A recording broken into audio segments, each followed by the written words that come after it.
Howdy everyone from Goshen, Indiana.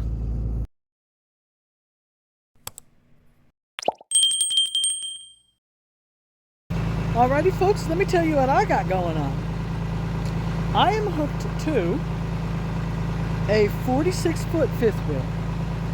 Shipping weight 16,785, GVWR 20,695. It is picking up Goshen, Indiana, and it is going to Phoenix, Arizona. It's called a Jayco Seismic Luxury, which I don't know what it means when they throw the word luxury in. Kind of like I really don't know why they use the word organic for pasta. Anyway, I have already submitted my pre-trip pictures and I have my logbook up to date. So let me walk you around the outside of the unit so you can see it. Then I'm going to do a yard exit call, and a pay advance. So let's get this show on the road.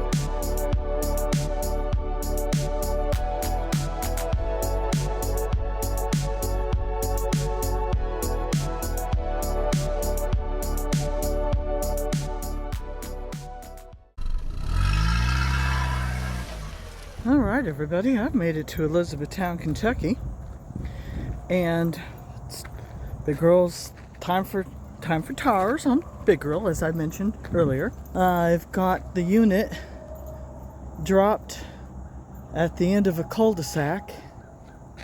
The business is right there, and nice out of the way place. And to secure its safety, I went ahead and used my new kingpin lock.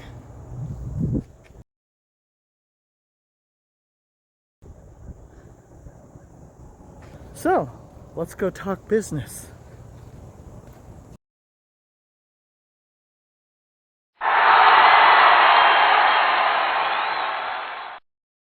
Here at Valvoline for the oil change. And Big Girl is out in the sun doing a radiator flush, and they're going to replace the serpentine belt, but the girls could not handle the heat and they were absolutely spazzing. So I brought them in and soaked them down with some water to cool them off. Chloe especially, she was, really spazzing. Yep, we made a mess. Water all over the place. Yeah, I tried for as much as the water to go down the drain, but we still made a mess. Now she's freezing.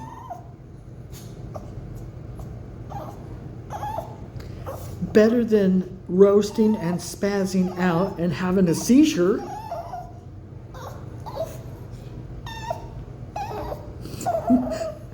They'll be done soon.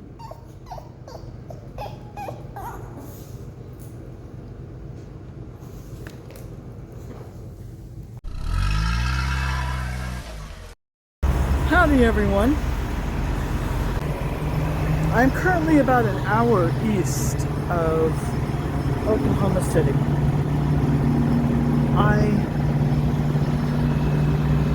I'm stopped for the night, and I wanted to make a video and kind of tell you about what's been going on the last few days. And I can't seem to get away from the noise of the truck that's idling beside me and still have adequate light.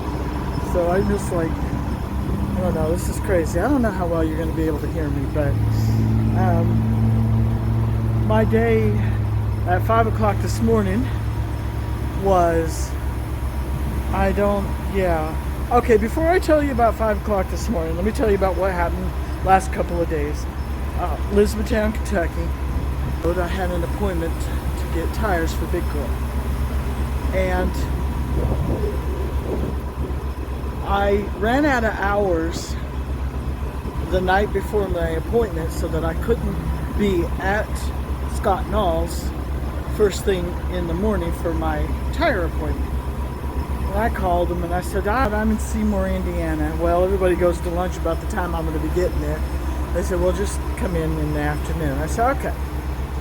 So I come in the afternoon and they're not ready for me yet. I thought, great, I'll go down and I'll get an oil change on the truck. Truck needs an oil change anyway. So I go down there and I get an oil change, and I also had wanted them to do a radiator flush and replace my belt. And the radiator flush and then replacing my belt took forever. The long story is, they did not have the belt for the truck in stock. And so, shout out to Valvoline. They got on the phone and they called every parts store in town till they found one that had the belt for my truck, and then they drove down there to the store and got it and put it on. They had a little difficulty putting the belt on, but they did get it on. And once I got my tires on, while I was waiting for them to install the tires, Scott comes into the waiting room where I'm sitting and he goes, "You've got a bent rim." I said, "I do." He goes, "Yes." And he said, "Is your spare good?" I said, "Yes." You know, the rim on the spare. He says, "Yes." He says, "Okay, well, I'm gonna swap out the rims and I'm gonna put the bent rim on your spare." I said, "Okay." I said, "Well, that probably explains that vibration I've been feeling. Not a big vibration, but at speeds over 75 miles an hour, there was a state I was running in where the speed limit was 80, and I was doing 80, and I'm like, what is that vibration? I don't remember this vibration before. I was feeling a vibration." He goes, "Yeah, that bent rim is probably it." I said, "Okay." And so then, while all of that tire thing is going on, he says, "Okay, we're just about done with your tires, but you're going to need brakes." And I said, "When can you get to it?" And he says, "Well, we don't have the brakes in stock." So he had said, "Let me make a phone call and see if I can get the brakes in, and then I'll let you know if I can even get to it." And so a little later he said, "Okay, the brakes are ordered. They're coming in on a truck from Nashville. They'll be here in the morning." Great. So I stayed in the parking lot that night. And they couldn't get to me immediately the next day because they have appointments, and so they kind of had to wait for a gap in an appointment to get me in. So they finally got me in and finally got my brakes, got my headlight replaced, and sent me on my way. And so I left late out of Elizabethtown, Kentucky, and just started heading for Phoenix. And I got as far as West Memphis, Arkansas, but not by choice. I had tried to stop multiple times before that, and I couldn't find parking anywhere. Everywhere I stopped, parking was full up, and they've got big signs everywhere, no parking on the ramps, you know, the interstate ramps. And I pushed on and made it to West Memphis. So here's the part about what happened at 5 o'clock in the morning. So I get to the truck stop area in West Memphis, Arkansas, and I'm looking for a place to park, and I see what looks like a gas station / truck stop that used to be in business, but it doesn't look like it's in business anymore, and there's this big old parking lot with just one dropped trailer. So I pulled in there and I parked, set up for the night, got the bed all ready. 5 o'clock this morning, somebody's knocking on my truck, and I'm like, yeah, because now I had my windows down some, so I was able to respond right away. And he goes, "Just want you to know this is a paid parking lot, and I just wanted to give you a courtesy heads up that this is paid parking. That way you can either pay for parking using the phone, and you just scan the code that's on the pole over there, I didn't even know where he was talking about. And that way they don't boot your truck. And I went, okay, thanks. So I pottied the girls, moved everything out of the driver's seat, drove across the street to the truck stop, because now that it's 5 o'clock in the morning, there's spots available because drivers are leaving. So I picked a spot that was going to be having the truck not facing into the sun, and I went back to bed. Oh, I mean, we're talking 5:30 in the morning, and I still have, like, I can't even log in and leave till like 8 o'clock. And dude, y'all, I slept till noon. Oh, there's a truck moving in beside me. You know what that means? He may be in between me and a truck that's idling, to where I don't have to listen to that other truck idling, but then this truck might be idling. Anyway, I've rattled on enough. Just wanted to give you that update. I'm tired and I want to go to bed. So I think I'm going to do that. I'm going to head to bed. So night, everybody. I'll give you an update later. Okay, the truck that just backed in beside me, he shut his truck off. So I'm hoping he blocks some of the sound from that other truck. Never mind, he started his truck back up. Well, that's what I get for hoping, right?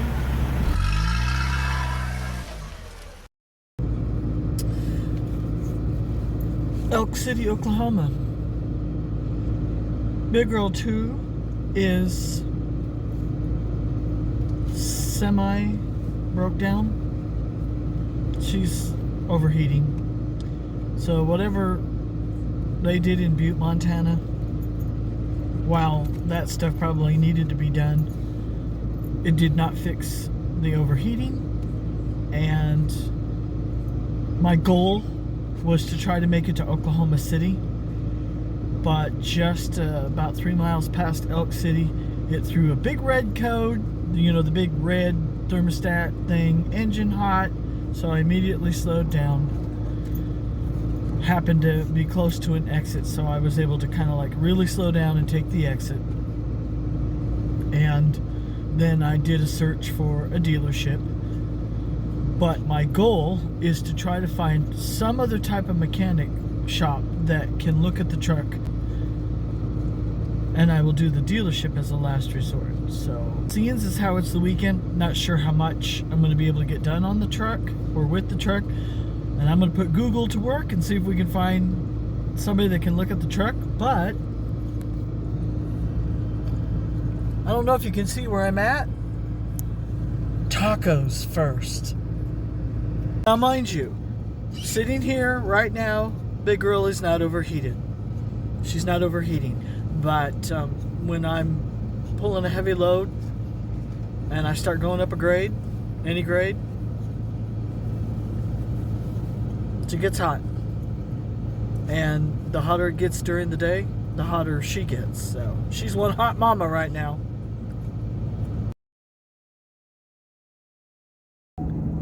Well, things have changed. Big Girl is now starting to overheat while sitting. So I'm going to get a motel and deal with everything on Monday, because I'm pretty sure nothing's going to be open over the weekend. However, now the tacos are over, I'm definitely going to look. But yeah, this is scary. This is scary. So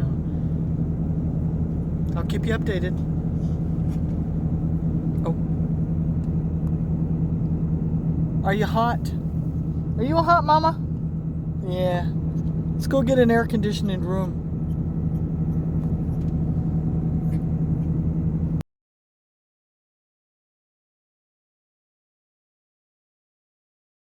There goes my truck. They're gonna take it back and see if they can find out what's wrong with it and why it's overheating. And the nice lady here is gonna give me a ride back over to the room so that I can just chill at the room and relax. 2,000 years later.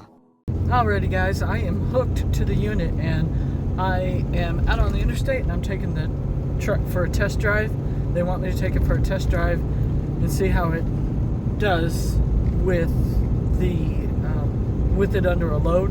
And it is the heat of the day. We're talking almost 100 degrees. And I'll tell you in a minute what they said the problem was. But I'm looking at my temperatures and I'm looking at my gauges, and the truck's already running a lower temperature than it had been. So I'm gonna make her climb a hill or two with this unit. We'll see how she does on temperature. So hopefully everything's okay. I'll let you know.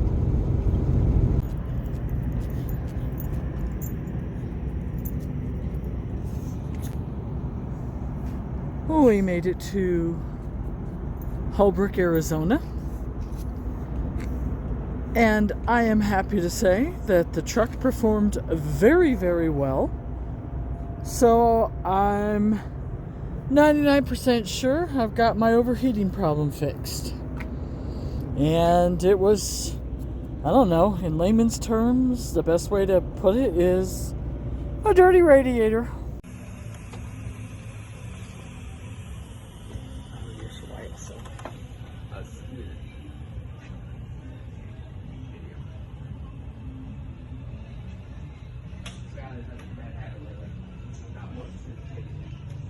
And yesterday, I don't know what it was. I was just tired, and I just wanted to sit, and I had to just quiet flat because I had the paint on.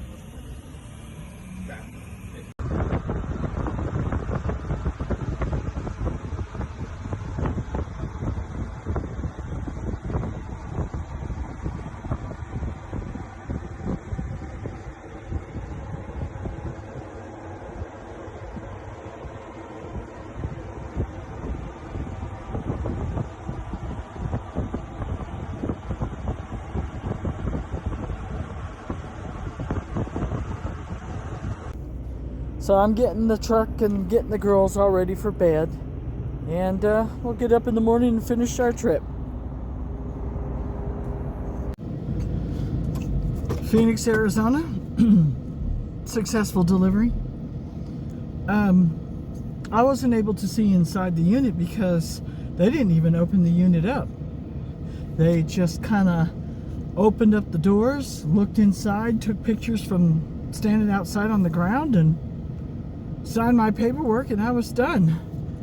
They had my paperwork signed faster than I could yank my battery. So, we are out of here. There's a slight change of plan in what I'm doing, because while I was still hooked to this load, I had found something on the reload board out of Yuma, Arizona, and I self-dispatched and I got it. But yesterday, my traffic manager called me. She says, "Hey, we've got this load going east. Do you want it? Here's the pay." And I went, "Yes, I want it." I said, "What do you want me to do about that Arizona to Utah, Nevada load?" I said, "You still want me to do that one, or you want to take me off of it?" She goes, "Let me just take you off of it." I said, "Okay." So I'm on my way north. I have not yet submitted my post-trip pictures or my paperwork, but I want to get out of their way, so I wanted to pull out of the service bay, and so that I can have a nice, like, hopefully I'm out of the way here, place to park and submit my paperwork. So and then of course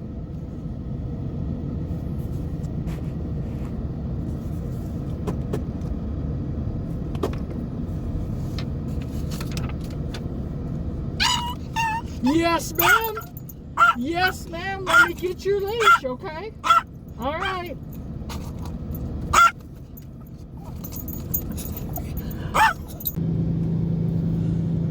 All right.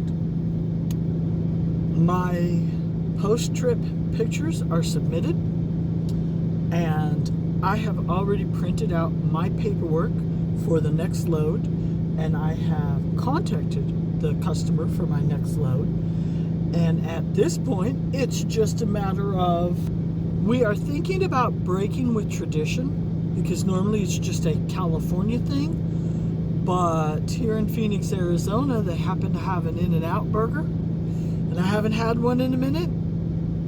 Protein style, mind you, without the bun. So I think we might just go and get us an In-N-Out burger and then start heading north. Yes, you talked me into it. I think I will do that. So I'm going to go ahead and end this episode now. Hey, today's a great day. It's been great so far. And we're just going to need to keep making it a great day within an hour, right? Thank you guys for watching. Coming along on the journey with me. It's kind of a long journey. I was like 5 days delayed on getting to this customer because all of the things that I needed to get taken care of with Big Girl. But hey, Big Girl is up and running. She's had an oil change, new tires, new brakes. What else? Radiator flush, cleaning the front of the radiator. She's running like a champ. So I'm happy. When my truck's not happy, I'm not happy. What is it I always say with Blue Beacon? A clean tool is a happy tool. And Big Girl's doing good. So thank you guys for watching. And we'll catch you on the next episode. And just remember, guys, it's all about the perspective.